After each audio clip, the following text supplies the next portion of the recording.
acompanhando também toda a movimentação, claro, o mundo acompanha, né, a tensão entre Rússia e Ucrânia e todas as suas repercussões. E nós abrimos aqui o jornal falando que, evidentemente, o presidente russo, né, foi bem claro, ele garante que ele aceita negociar, mas os interesses da Rússia são inegociáveis, né? E nesse momento, né, nós temos aí uma reunião que envolve o presidente da Ucrânia, o Volodymyr Zelensky, juntamente com a Polônia e também a Lituânia. Então, como é que a gente pode acompanhar toda essa situação? A gente está falando de tanto de economia, e de repente um conflito como esse, né, Paulo, vai trazer ainda mais aí toda uma agitação e todo um reflexo, a questão do petróleo e tantos outros fatores aí no comércio mundial, né, Paulo? Não, é extremamente preocupante, né? Até hoje em dia, nenhum país vive isolado, nenhum país, pelo menos democrático, com uma economia minimamente aberta, e o Brasil é um país que tem uma economia aí muito fechada, mas ainda tem alguma abertura. Vai sofrer solavancos se esse conflito aí realmente extrapolar esse aspecto mais regional, né? Porque esse conflito, Marcelo, ele existe, não é de agora, desde ali da anexação da Crimeia, já morreram milhares de pessoas nesse conflito nessas províncias separatistas. O que há hoje, né, é uma escalada aí, por enquanto, retórica, muito preocupante. O discurso do presidente Vladimir Putin foi bastante preocupante, né? Ele que reiterou ali, até desprezou o caráter da Ucrânia como um Estado independente. Diz que a Ucrânia foi uma criação de Lenin.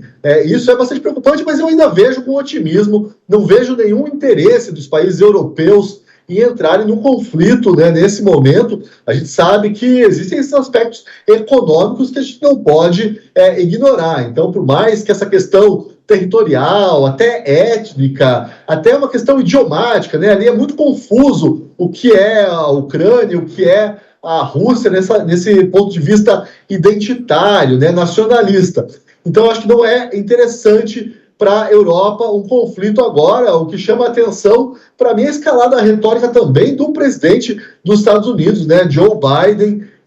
A gente passou aí por 4 anos de um governo Trump muito amaldiçoado, né, a gente pode dizer, muito atacado também. Trump era uma pessoa, muita gente da imprensa, muitos analistas consideravam Trump uma pessoa do mal, né, uma pessoa agressiva, que contribuiria aí para o fim da paz mundial. A gente não viu isso. O que a gente viu, o que a gente está vendo é o contrário, né? A gente está vendo aí um presidente americano com um discurso, foi eleito com um discurso anti-Trump, um discurso de promoção da paz, aquela coisa toda que a gente já está acostumado a ouvir, mas aí, no final das contas, né, na hora de agir, o que a gente vê é essa escalada retórica entre os Estados Unidos e a Rússia, que me preocupa mais até do que a relação ali entre Ucrânia e Rússia, que já está deteriorada há muito tempo.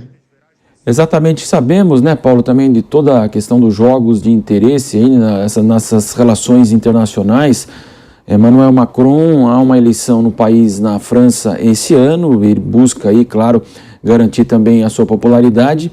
Em razão de popularidade, o presidente Joe Biden, nesse momento, não vive os seus melhores momentos. Boris Johnson também, no Reino Unido, também, todo o reflexo do Brexit também é sentido nesse momento. Então, toda essa agitação, claro, essa busca de um protagonismo numa situação, claro, muito importante, como estamos acompanhando essa, também sempre os líderes procuram aí trazer essa questão de ser protagonista, de liderança, para melhorar sua imagem dentro do seu próprio país, né, Paulo? Marcelo, acho que a palavra-chave aí é liderança, né? O mundo vive uma espécie, um vácuo quase de liderança, e é curioso, né? Ontem até conversava com meu colega de Gazeta do Povo, o Evandro Schenker, e a gente falava sobre isso como uma liderança fraca, né? Como de Biden, dá margem para esse tipo de situação. Aí a gente vê logo depois que Biden tomou posse, a China também agindo em relação a Taiwan, aí a gente vê agora também Putin agindo em relação à Ucrânia. A gente não pode esquecer também, Marcelo, que uma liderança forte, né, que era a Merkel na Europa, ela já não está mais no poder. A gente não sabe, eu nem lembro aqui direito o nome do primeiro-ministro, novo primeiro-ministro da Alemanha. Quem está exercendo essa liderança dentro da Europa hoje é o Macron. A gente não pode dizer que o Macron seja aí um nome, uma figura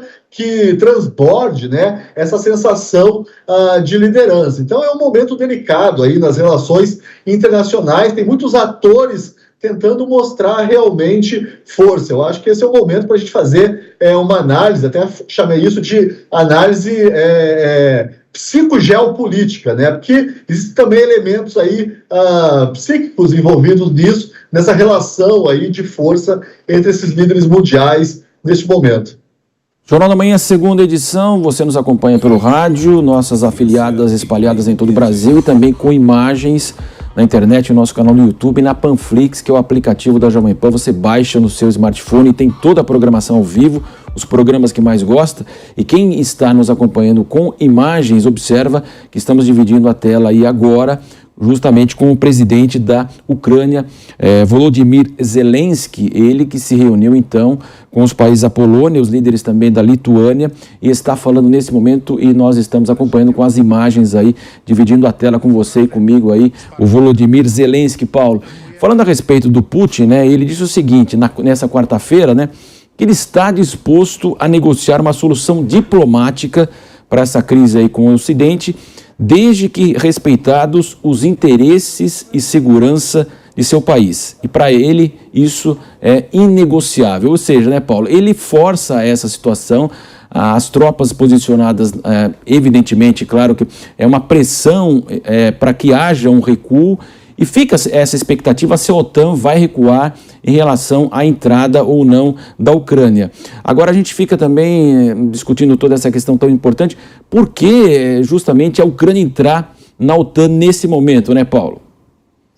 Pois é, isso é algo em que eu tenho pensado bastante, Marcelo. Se também cobra-se muito, né, esse recuo do Vladimir Putin. Eu acho completamente legítimo se cobrar isso, afinal de contas, Vladimir Putin ele não é um líder aí democrático, né? Aliás, existe muita confusão nesse sentido, até com a viagem do presidente Jair Bolsonaro à Rússia recentemente.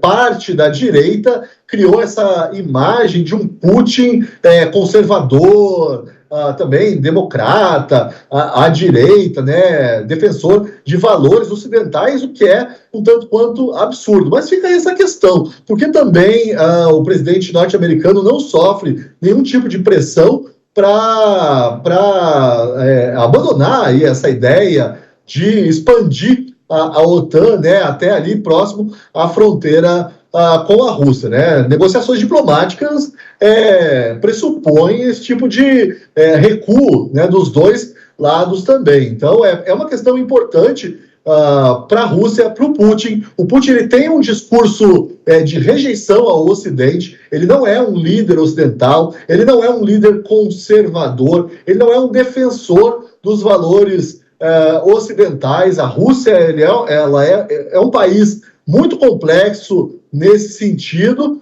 e fica aqui a expectativa também de que, de repente, Biden recue, né? O que não seria interessante para ele nesse momento, politicamente, porque ele também precisa ali de um espantalho, já que Biden enfrenta uma situação econômica, já que a gente falou de economia no começo do jornal, enfrenta uma situação complicada nos Estados Unidos, e não à toa, Marcelo, hoje mesmo eu acabei de ver um tweet da CBS, né, que é uma emissora americana aí, bastante afinada até com o governo democrata, já colocando toda a culpa pela condição econômica que vive os Estados Unidos na crise com a Ucrânia.